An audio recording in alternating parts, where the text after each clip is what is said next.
രണ്ടാമത് ഞാൻ വെച്ച നിയോഗം എനിക്കൊരു ജോലിയായിരുന്നു. ഞാൻ പ്രൈവറ്റ് ഹോസ്പിറ്റലിൽ ഒരു സ്റ്റാഫ് നഴ്സായിട്ട് വർക്ക് ചെയ്യുമായിരുന്നു. ഞാൻ 2021 ഒരു സ്റ്റാഫ് നഴ്സ് DHS PSC എഴുതിയിട്ടുണ്ടായിരുന്നു. അപ്പോൾ അതിൻ്റെ മെയിൻ ലിസ്റ്റ് വന്നു. മെയിൻ ലിസ്റ്റിലുണ്ട്, പക്ഷേ അത് വിളിക്കുന്നുണ്ടായിരുന്നില്ല. അപ്പോൾ ഓരോ ദിവസവും ഞാനിങ്ങനെ നോക്കും, നോട്ടിഫിക്കേഷൻ വന്നോ. ഒരു ദിവസം തന്നെ ഒരു 40-40 പ്രാവശ്യം ഞാനിങ്ങനെ നോക്കുന്നുണ്ട്, പക്ഷെ അതിന് വിളിക്കുന്നുണ്ടായിരുന്നില്ല. അപ്പോൾ ഞാൻ ഈ മെയിൻ ലിസ്റ്റിൻ്റെ ആ ഒരു ഫോട്ടോ കോപ്പി എടുത്ത് ഞാൻ എൻ്റെ പ്രാർത്ഥനാ സ്പേസിൽ വെച്ച് എന്നും പ്രാർത്ഥിക്കും. പിന്നെ ആ സമയത്ത് ജോലിയും കൂടെ ഇല്ലാത്തതുകൊണ്ട് എനിക്ക് പ്രാർത്ഥിക്കാനൊക്കെ നിറയെ സമയം കിട്ടുന്നുണ്ടായിരുന്നു. എന്നിട്ട് ഞാൻ ഈ ഉടമ്പടി വസ്തുവായ തൈലവും അതുപോലെ തന്നെ ഉപ്പും ഞാൻ ആ പേപ്പറിൽ ഇട്ട് പ്രാർത്ഥിച്ചു. 2024 നവംബറിൽ ലിസ്റ്റ് ക്യാൻസലാവും. അപ്പം 2024 ഒരു സെപ്റ്റംബർ ആയിട്ടും എന്നെ വിളിക്കുന്നില്ല. അപ്പം ഞാൻ ആ ജോലി ഇല്ല, പോയി.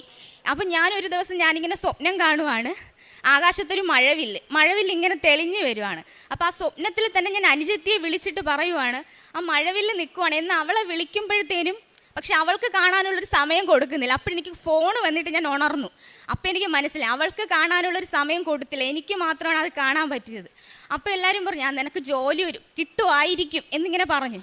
അപ്പോൾ അതുപോലെ തന്നെ അനുജത്തിക്ക് ഒരു സ്വപ്ന ദർശനം ഉണ്ടായി. അവൾ പറഞ്ഞത് ഒരു വലിയൊരു മരം, അതിനകത്ത് നിറയെ മുല്ലപ്പൂവ്, പിന്നെ എന്തോ ഒരു ഫംഗ്ഷൻ നടക്കുവാണ്. ആ ഫംഗ്ഷൻ നടക്കുന്ന സമയത്ത് എനിക്ക് എൻ്റെ ജോലിയുടെ പേപ്പർ വരുന്നു എന്നാണ് അവൾ സ്വപ്നം കണ്ടത്. അപ്പോൾ ഞാൻ പ്രഗ്നൻ്റ് ആയിരുന്നു ആ സമയത്ത്. അപ്പോൾ എൻ്റെ 7ാം മാസത്തെ ചടങ്ങിന് എന്നെ വീട്ടിൽ വിളിച്ചുകൊണ്ട് വന്നതിൻ്റെ പിറ്റേന്ന് അപ്പോൾ ആ ഫംഗ്ഷൻ്റെ ആ കാര്യങ്ങളൊക്കെ അങ്ങനെ നടക്കുവാണ്. വീട്ടിൽ ഒരുപാട് റിലേറ്റീവ്സൊക്കെ ഉണ്ട്.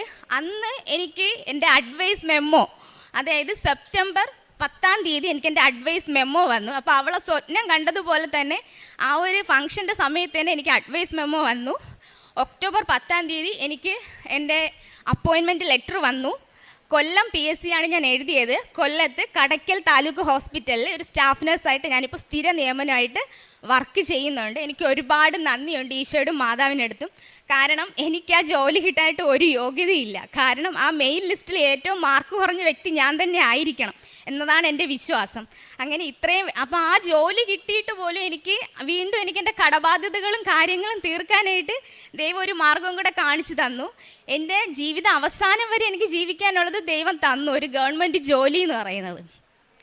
ഈശോയ്ക്കും മാതാവിനും കോടാനുകോടി നന്ദി.